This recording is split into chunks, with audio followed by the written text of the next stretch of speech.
So history is filled with people who had their job while they were also building works, while they were also pursuing their passion, while they were also doing something about what they really care about. Like I mentioned, J.K. Rowling, she wrote Harry Potter while she was teaching, while she was on welfare, while she was taking care of her child. So it wasn't like she has a lot of free time. She didn't have so much of a great support system, but she realized that she needed a source of income. She needed to have a day job to support what she was doing. Like I mentioned about Elizabeth Gilbert. Elizabeth Gilbert said that she had to quit her day job after her fourth book was published. This is important. After her fourth book was published, she decided to quit her day job. She said writing was her home. Writing was how she comes home to herself. It was what she loved doing so much. She said that she loved writing more than she hated. She loved writing more than she feared failing. She wrote a lot of books and it was rejected, but she kept writing. Why? Because she had a day job that provides that stability for her, that provide income.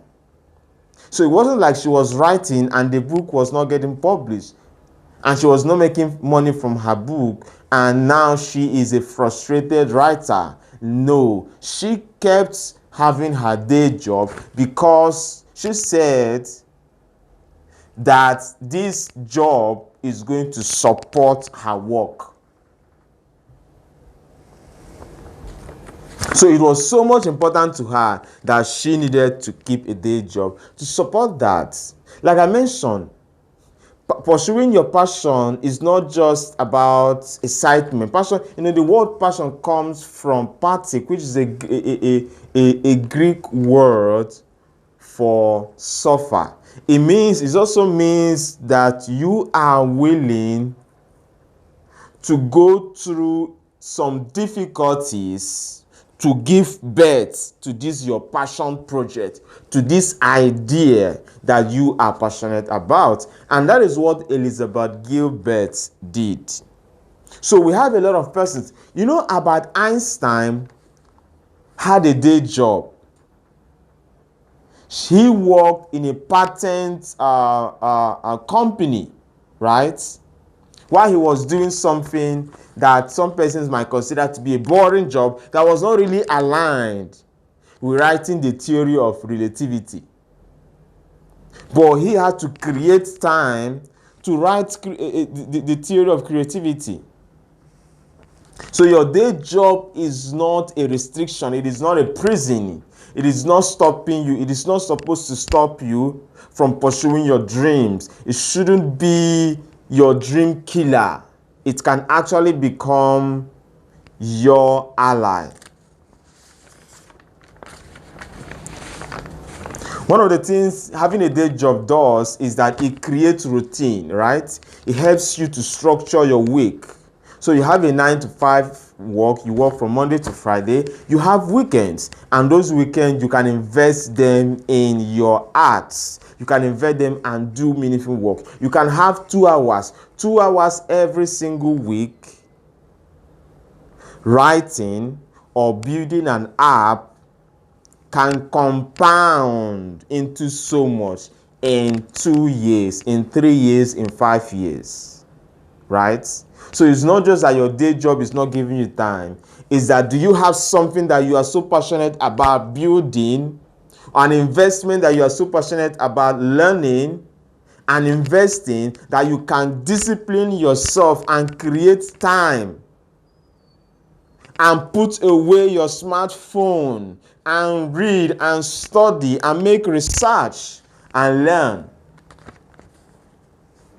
Another thing it does is that it gives you that financial freedom, right? It is hard to dream when you are drowning in survival. So a steady job provides that support, it provides that scaffolding, right? That allows you to take some risk without thinking that this is going to be a deadly, it's going to be a fatal risk, right? It allows you to experiment on your ideas, because if it fails, it does not mean that you are not going to have rent, you are not going to have an apartment, or you are not going to eat food this night, right? So it provides that financial support that allows you to take creative risk. You know, when I tell people that I have a YouTube video, a YouTube channel where I upload some of my videos I make, one of the things they make, one of the comments is, monetize it. You're going to make money from it. And I tell people, I didn't start this YouTube channel, or I didn't start, you know, I didn't have a website so that I can monetize it. It is not about monetization, and that is why I have a day job, right? To provide that stability, that financial security, why I take time to build something that matters, why I take time to build a tribe, why I take time to write things that matters to me. Now, it doesn't mean that I don't want to scale this thing, or I don't have plan to scale what I'm doing. I have those plans, but I am not in a hurry. I'm not in a hurry to monetize them. Because once you are in a hurry, you begin to create from a place of peace. From a place of pressure. When money is your motivation, it can corrupt your art. It can corrupt what you are doing. And I don't want that for myself. So like I said, job protects creativity from pressure. And history has proved that you can have a day job and also create a work that is remarkable. You can keep your day job and actually pursue your passion. Because pursuing your passion does not mean that you leave your day job, you quit tomorrow. Like I said, people that did great things like the Steve Jobs, the Bill Gates, these guys had support, right? They had support. Bill Gates did not quit university to go and build Microsoft just like that. He had a support. He came from a wealthy family, and you need a support, and your job can be your support. If you change your perspective, the way you see it, it can be your support, and it can become meaningful because now it serves a purpose.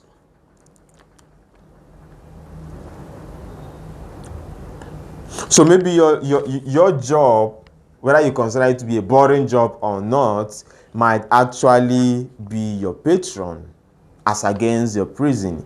It might actually be a support system that enables you to pursue what you love or what you consider to be your calling, or pursue that or pursue that which gives you a sense of purpose and meaning in your life.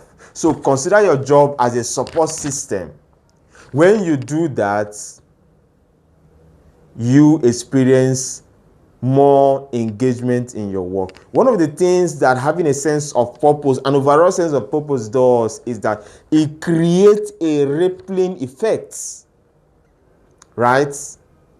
It creates a ripple effect, and that ripple effect, shows at how you do your job,